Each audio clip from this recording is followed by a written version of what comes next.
With a budget of rupees 1.2 lakhs, there are definitely plenty of amazing Windows Ultrabooks available in the market. Also, there's the obvious choice, which is the Apple MacBook Air, which of course is a solid laptop for everyday work and then some. So on comes the Acer Swift 5, which aims to become your choice of an Ultrabook. And if you look at the specs, it definitely does make a good case for itself. But is the laptop actually worth it? Let's find out. This is One from GTR and you're watching my review of the latest 12th gen Acer Swift 5. Let's get started.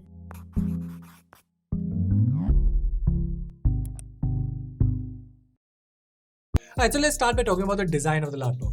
Now, most Ultrabooks just aim for having a slim profile, and once they achieve that, they stop right there. The Swift 5 does not. It takes things up a notch with its dark blue finish alongside these golden accents, which really looks like a premium piece of art, which also is quite functional. Now, it's a compact 14-inch laptop weighing in at just 1.2 kgs, but is quite durable thanks to its aerospace-grade aluminum casing.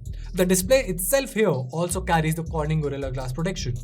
Now, one thing that's really surprising is that the laptop does not pass the 100 opening test, which is definitely a bummer. On the flip side, the hinge here is super sturdy and there's hardly any flex here. The same goes for the keyboard, there's literally no flex there either. Now, in terms of I/O, on the left side you get two Thunderbolt 4 ports alongside a full-size HDMI port and a dated but still welcome USB-A port. Over to the right side, you have another USB-A port alongside a 3.5mm headphone jack.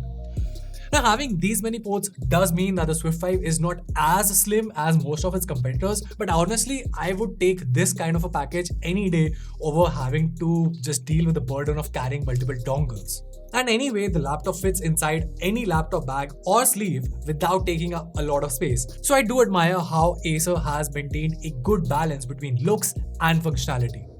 Now, moving on to the display, the Acer Swift 5 comes with stunning 14-inch Wide Quad XGA panel with a resolution of 2560 into 1600p. Now, it's a glossy panel, which makes sense considering that this is a touch display too. Now, the display does not go flat 180 degrees, so the use cases here are definitely limited, and in my testing it was just using it to scroll websites, but it's quite responsive, so I have no complaints there. Now, as far as the display itself is concerned, it's super crisp and highly color accurate, so whether it's content creation or consumption, you would definitely enjoy using this panel. Also aiding the display department are the dual bottom firing speakers, which in terms of the quality are complete opposites of the panel. They're quite mushy and just not good. Now, I won't be stressing much here. The fact of the matter is that you need a good pair of headphones or an external speaker if you really want to enjoy your content, if you really want to enjoy the audio experience of the content that you're using. Now, coming back to the positives, let's talk about the keyboard here. See, my allegiance still lies with Lenovo when we talk about having the best laptop keyboards, but I have to say that the Acer Swift 5 definitely comes close. The layout is easy to use and the key travel is excellent too. The only downside here is that the keystrokes are definitely loud, so you might want to be careful when using it in an office space. In fact, here's a typing test for you guys to listen to.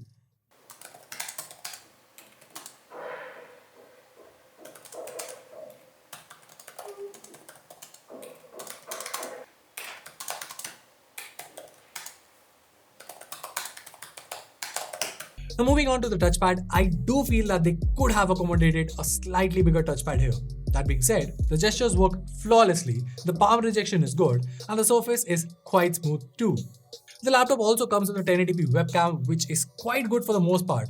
Now, it does overexpose a bit and there is evident graininess as well, but I would argue that it's still better than most of its competitors.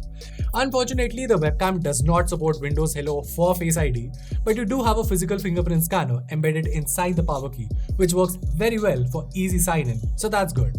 So now let's talk about performance. Now, our unit here comes equipped with a 12th gen Intel Core i7 1260p processor coupled with 16GB of LPDDR5 RAM clocked at 4800 MHz.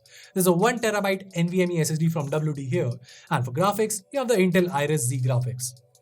While it's not a machine aimed for pure performance, I did run a couple of benchmarks on it, which you can see on your screen, and the laptop definitely does not disappoint. Under the hood, thanks to Acer's twin air cooling mechanism, the laptop handles heat very well, and I don't have any complaints in the thermal department, especially when it comes to real-world usage, such as using Photoshop or editing videos.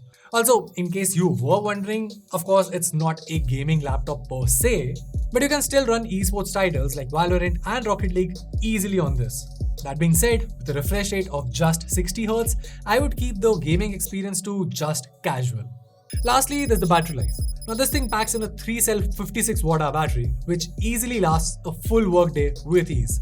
I mean, the fact that this is an Intel Evo certified laptop means that you can easily get at least 9 hours of battery life for medium usage, which is pretty good.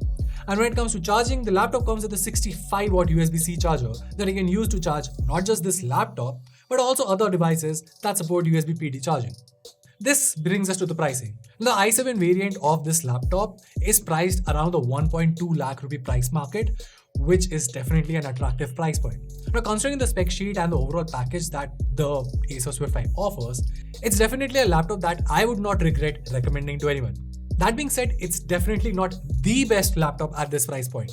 You have various options like the Dell XPS 13 and the Asus ZenBook 14X OLED to name some that have unique features and arguably better customer support too. And then of course there's the obvious choice of the MacBook Air if you want to switch over to the macOS world. So at the end of the day, the Acer Swift 5 is an excellent option, and if the overall package does resonate with what your needs are from an Ultrabook, then I would say you can wholeheartedly go for the Acer Swift 5 without thinking twice. Well, that was it. If you found this video helpful, make sure to let us know by giving us a thumbs up and subscribing to our channel for more awesome tech content. Till then, this is Van from GTR, and I'll see you in the next one.